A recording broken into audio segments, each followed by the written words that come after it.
Le Rwanda occupe la 11e place en matière de bonne gouvernance en Afrique, selon le rapport 2015 de la Fondation Mo Ibrahim.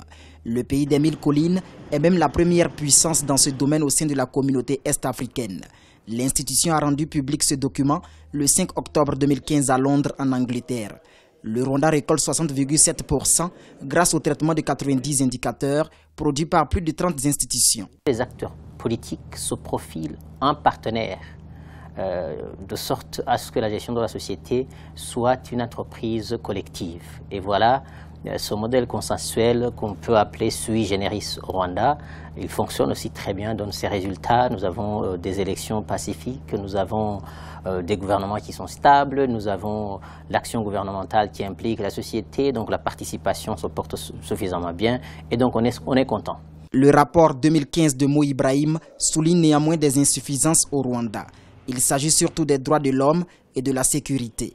Par exemple, le pays est classé 47e sur 54 en matière des droits de l'homme. Il y a comme une sorte de discours permanent, en permanence qui entoure le Rwanda, qui veut qu'on impose que la dimension des droits de l'homme dans ce pays ne vaut pas vraiment la peine, mais c'est faux. C'est faux et c'est archi faux. Ça aussi, nous l'avons à maintes reprises discuté avec Mo Ibrahim et on va continuer de le faire. Mais ce sont ces deux questions-là où on sent que leur façon de mesurer, leurs indicateurs, leurs sources aussi, ne sont pas absolument suffisamment informés de ce qui se passe au Rwanda.